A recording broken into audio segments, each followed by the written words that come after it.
Well, as we heard, Canada is setting to increase its vaccine rollout. Advocates are calling on Ottawa to ensure safe access to migrant workers and undocumented residents. 270 organizations have called on the federal government to implement policies to ensure these workers are able to get vaccinated. Advocates say many migrants don't have a health card due to work or study permits. Meanwhile, a significant number of undocumented people fear deportation if they show up to get vaccinated. And for more on that, I'm joined now by Cocq. She's with the Migrant Workers Alliance for Change. That's part of the Migrant Rights Network Coalition that sent that letter to the feds. She is in Ottawa tonight. Hi, Karen. Thanks for being with us. I want to look at some of the immediate measures that you are calling for. They include a free vaccine, not requiring a health card or health card number when getting vaccinated, and a guarantee that any personal information that's collected won't be shared with immigration enforcement or police. Tell us, first of all, what you're hearing from undocumented folks who are trying to go and get vaccinated and don't have a health card. Well, what we're hearing from people is that the fact of not having status in the country means that they don't have active health coverage, and so they don't have health cards. We've heard from a number of workers, even who are working in long-term care, for example, in long-term care homes, where all the residents and workers are getting vaccinated, and because they don't have a health card, they are being denied access to the vaccine. They're being asked for a health card in order to get vaccinated. We know that in Montreal, for example, the vaccination centers have announced that they will be asking for health cards in order for people to get access to the vaccine. And these are barriers that people without status and without health coverage will face that will exclude them, shut them out from accessing the vaccine. We also have been hearing a lot of stories of people who are nervous of accessing COVID testing or the vaccine because they're afraid about what kind of personal identifying information is going to be asked of them. And they have no guarantees that that information is not going to be shared with immigration enforcement and that might not lead to their detention and deportation. So we talked about migrant workers. They're kind of an obvious group impacted by this, but you mentioned some other folks. Can you tell us who else, when we say undocumented people, who we're talking about here? Migrant and undocumented people live and work everywhere. And so we're not just talking about migrant workers who have come through certain streams of the immigration system with specific work permits to work in certain sectors. That is the case for some people, but we are talking about people whose work permits may have expired and they no longer have an active status, which means they've lost their health coverage. They don't have a valid social insurance number.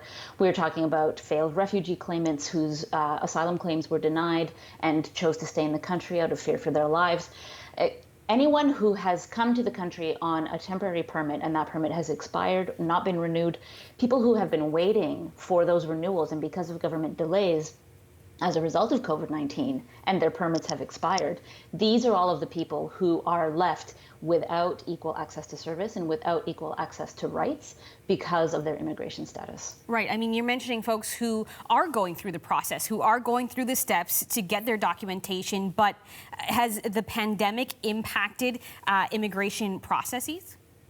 Absolutely. There's been massive delays at the federal level, and we have spoken to many, many, many people who submitted their applications for permit renewals, for social insurance number renewals, for new permits, who have applied for permanent residency, and some people who have been waiting over a year now to get a response on those applications.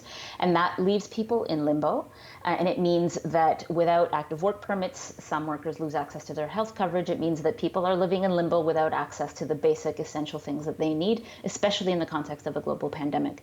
And it's not just people who are doing their paperwork or haven't done their paperwork. We're talking about people who have faced barriers produced by the immigration system that have forced them into a situation of losing status, which means that it has forced people into a situation of not having the same rights and the same services and the same supports as everyone else. And in a public health crisis like we're in right now, these are life and death questions. Some people might say, well, why should someone who is not a citizen get access to these free services? But there is a larger impact on the wider community. I mean, you mentioned these are folks who, in some cases, are working in some of these frontline jobs. Well, the federal government itself, in its vaccine directive, said that anyone who is residing in Canada, regardless of their immigration status, can have access to the vaccine. The reality is that in practice, because of a person's immigration status, many barriers are erected in the practice of trying to access basic services like healthcare and like the vaccine. People are asking for health cards. In BC, we know that there are police present in COVID assessment centers, and that scares a lot of people away. We have no assurances that information collected is not going to be shared with immigration enforcement. The federal government itself has recognized that migrant workers, for example, living in congregate housing situations like farm workers, are a priority group for access to the vaccine because they don't have the means to protect themselves. So this isn't a question of who merits and who doesn't merit access to a life-saving measure like the COVID vaccine.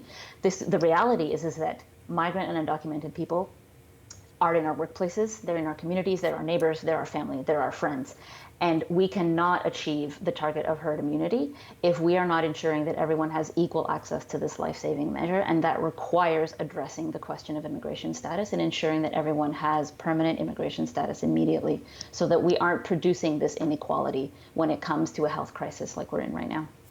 Karen Cocq is with the Migrant Workers Alliance for Change. Thanks for taking the time to chat with us. Thanks to you.